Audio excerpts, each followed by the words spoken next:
Olá, meus amados, sejam muito bem-vindos a mais uma aula de Química. O assunto hoje é crioscopia. Já ouviu falar? Quer aprender?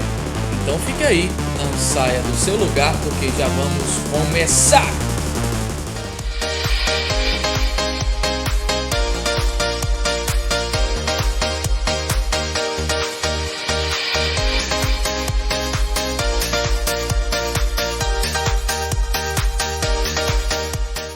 Como vocês já sabem, estamos estudando os assuntos relacionados a propriedades coligativas e o assunto hoje é crioscopia, ou abaixamento do ponto de congelamento de uma substância pura por causa da adição de um soluto não volátil. Você já deve ter percebido que em países onde as temperaturas são muito baixas, ou seja, quando se atingem temperaturas abaixo de 0 graus Celsius, onde as ruas ficam cheias de gelo por causa da neve, muitos jogam sal para que o gelo derreta ou até mesmo adicionam aditivos nos seus carros para que a água de dentro não congele. Mas você sabe o motivo disso? Vamos aprender agora. Crioscopia. Como já sabemos, os efeitos coligativos ocorrem em função da adição de um soluto não volátil a um solvente. No caso da crioscopia, observaremos o abaixamento do ponto de congelamento de um solvente depois da adição de um soluto não volátil. É comum em países onde a temperatura atinge valores abaixo de 0, as pessoas utilizarem aditivos como o etileno glicol na água dos radiadores para evitar que este congele. Se não for usado um aditivo, a água congelada expande seu volume e pode quebrar o radiador do carro. O etileno glicol é um solvente não volátil, por isso não evapora em solução. Se dissolve com facilidade na água e não é corrosivo. No entanto, é tóxico para animais e seres humanos. Por isso, está sendo substituído pelo propileno glicol, que é menos tóxico. Esse cuidado de impedir o congelamento também deve ser tomado em outras situações, como nos líquidos de sistemas de refrigeração, cremes e cosméticos à base de água. É por isso que o estudo da crioscopia é muito importante. Outra curiosidade envolvendo esse assunto é que nesses mesmos países frios é costume jogar sal de cozinha nas ruas, estradas e calçadas para evitar a formação de camadas de gelo. É o mesmo princípio envolvendo a água do mar, que mesmo em temperaturas abaixo de 0 graus Celsius não congela, exatamente por causa da presença de sais não voláteis. Iremos compreender melhor o que ocorre a nível microscópico. Vamos analisar inicialmente a mudança do estado líquido para o sólido de uma substância pura. Para isso ocorrer, é necessária uma perca de calor por parte das moléculas dessa substância. Isso faz com que a energia cinética das partículas caia, assim como a temperatura do sistema. Por consequência, a pressão de vapor da substância diminui. Quando se atinge o ponto de solidificação, significa dizer que a pressão de vapor da fase líquida e da fase sólida se tornam iguais. Quando um soluto é adicionado a esse solvente, a pressão de vapor do líquido é reduzida e isso dificulta a solidificação. Para que a fusão prossiga, é necessário que haja mais perca de calor para que a pressão de vapor da fase sólida diminua e assim se torne igual à da fase líquida novamente. Por isso que o ponto de solidificação da solução é atingido em uma temperatura mais baixa do que a do solvente puro. Vale ressaltar que a cristalização das moléculas ocorre primeiramente no solvente e isso faz com que a solução não solidificada fique ainda mais concentrada. Vale lembrar que o gelo formado nas geleiras que estão no mar não é salgado. Isso faz com que o ponto de congelamento diminua gradualmente. Por isso, o ponto de congelamento de uma solução é considerado a partir do momento em que se inicia a solidificação. Para simplificar essa questão, podemos dizer que as moléculas do soluto atrapalham a cristalização das moléculas do solvente. Por isso que em solução, estas moléculas necessitarão perder uma quantidade maior de energia do que quando estavam sem a presença do soluto.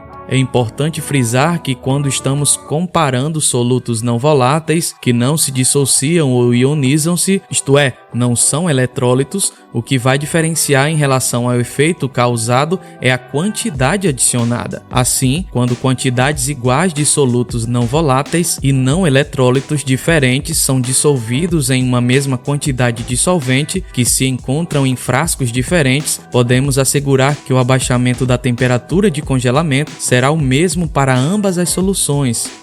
Diagrama de fases. O diagrama de fases ou gráfico de fases é utilizado para representar os estados físicos de uma determinada substância em relação às condições de pressão e temperatura em que ela se encontra. Ele também é utilizado para compreendermos as condições de temperatura e pressão ideais para que se possa obter uma determinada substância em um estado físico específico, seja ele sólido, líquido ou gasoso. Neste gráfico observamos o eixo vertical que contém os valores de pressão e o horizontal com as temperaturas. Note também que temos 3 curvas que se encontram unidas por um único ponto. Essas curvas dividem o diagrama em 3 partes, justamente as 3 fases em que a substância poderá se encontrar, sólido, líquido ou gasoso. Então, se soubermos os valores de pressão e temperatura correspondentes a uma determinada substância, saberemos em que estado físico ela está. Da mesma forma, é possível indicar as condições necessárias com valores de pressão e temperatura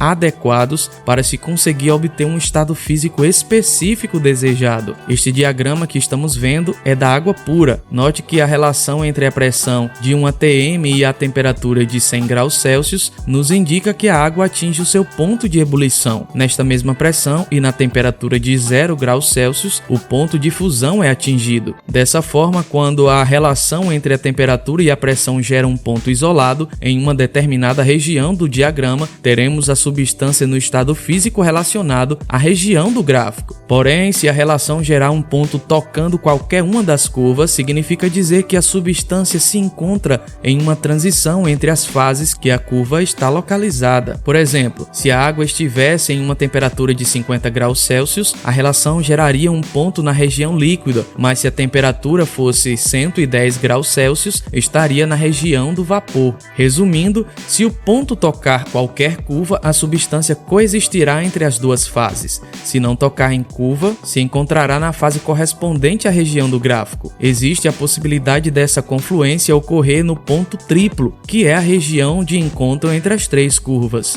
Neste ponto, os 3 estados físicos estão coexistindo. É importante destacar algumas situações do cotidiano que podem ser explicadas mediante a análise do diagrama de fases. Você sabe como os patinadores conseguem deslizar sobre o gelo com tanta facilidade e por que as marcas deixadas pelos patins não atrapalham as patinadas seguintes? Vamos à explicação. Essa facilidade se dá porque a pressão que é exercida pelos patins faz com que o gelo derreta naquele ponto, facilitando o deslizamento dos patins. Esse derretimento, no entanto, é momentâneo e logo retorna à solidificação depois que o patinador continua. Por isso, não são formados buracos que possam atrapalhar as futuras patinadas. No gráfico, observaremos que com o aumento da pressão exercida pelos patins, a água que se encontra na região sólida passa para a fase líquida e com a diminuição desta pressão retorna para a fase sólida. Outra questão que o diagrama de fases pode explicar é por que quando retiramos da geladeira uma bebida muito gelada, ela se solidifica assim que abrimos a garrafa em que ela se encontra. Quando o líquido se localiza na garrafa fechada, ele está sob muita pressão e isso faz com que a fase predominante seja a líquida. Quando a garrafa é aberta, uma parte do gás escapa, ocasionando a diminuição da pressão e a região no gráfico passa a ser a sólida. É importante dizer que cada substância apresenta seu diagrama de fases, mas o princípio de análise das mudanças de fases é o mesmo.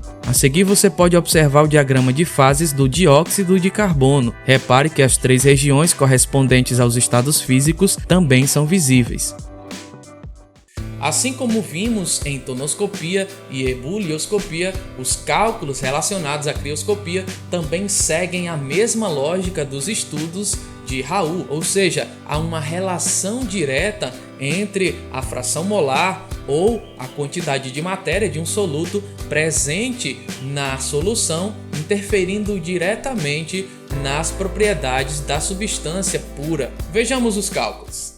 Cálculos envolvendo crioscopia. O abaixamento do ponto de congelamento de um solvente na presença de um soluto não volátil pode ser calculado por meio da seguinte fórmula: ΔTc é igual a T0 menos T, onde T é a temperatura de congelamento da solução e T0 a do solvente puro. É claro que nem sempre teremos os valores das duas temperaturas ou da própria diferença entre as temperaturas. Por isso poderemos utilizar essa outra fórmula que está relacionada aos estudos de Raoult, que dizem que as propriedades coligativas estão associadas aos valores de concentração molar das soluções. A fórmula é ΔTc é igual a Kc vezes W, onde ΔTc representa o abaixamento da temperatura de fusão, o Kc a constante crioscópica e o W a concentração molar. Os valores relativos à constante crioscópica são encontrados mediante a seguinte fórmula, onde R corresponde à constante universal dos gases e LF o calor latente de fusão. Geralmente não temos necessidade de calcularmos o valor de Kc, que já é tabelado de acordo com a pressão e temperatura definidas. Vamos calcular o abaixamento do ponto de fusão de uma solução aquosa de sacarose que apresenta concentração molar igual a 0,80 e constante crioscópica igual a 1,86. Como já temos o valor da concentração e da constante, basta aplicar na fórmula que envolve a molaridade. Assim teremos ΔTc é igual a 1,86 vezes 0,80, ou seja, ΔTc será igual a 1,488 graus Celsius. Nesse caso, se quisermos saber a temperatura de congelamento da água depois da adição da sacarose, basta utilizarmos a outra fórmula, que contém a variação das temperaturas. ΔTc é igual a T0 menos T. Após isolar o T, que é o da solução, temos T igual a T0 menos ΔTc. Então, T é igual a 0 menos 1,488, ou seja, a temperatura de congelamento desta solução será de menos 1,488 graus Celsius. Se nos depararmos com uma situação em que não temos o valor da molaridade, basta utilizar a fórmula da concentração molar que já conhecemos. Vamos utilizar nosso exemplo, porém sem o valor da molaridade, e acrescentando uma quantidade de massa de sacarose igual a 20 gramas, em um volume de 100 ml. Nesse caso, precisamos calcular a molaridade. Fazendo o somatório das massas atômicas dos componentes da molécula da sacarose, chegaremos ao valor aproximado de 348 grama-mol. Como o volume deve estar em quilos, dividiremos os 100 ml por 1000 e teremos 0,1 quilos. Inserindo os valores na fórmula, teremos W igual a 20 dividido por 342 vezes 0,1. Concentração molar é igual a 0,58 mol por quilo. Agora, usando a fórmula da elevação da temperatura, veremos que ΔTc é igual a 1,86 vezes 0,58, igual a 1,079. Isso quer dizer que ocorreu uma diminuição de 1,079 graus Celsius na temperatura de congelamento da água depois da adição de 20 gramas de sacarose em 100 ml de água. Então, a temperatura de fusão da água nesta solução será de menos 1,079 graus Celsius.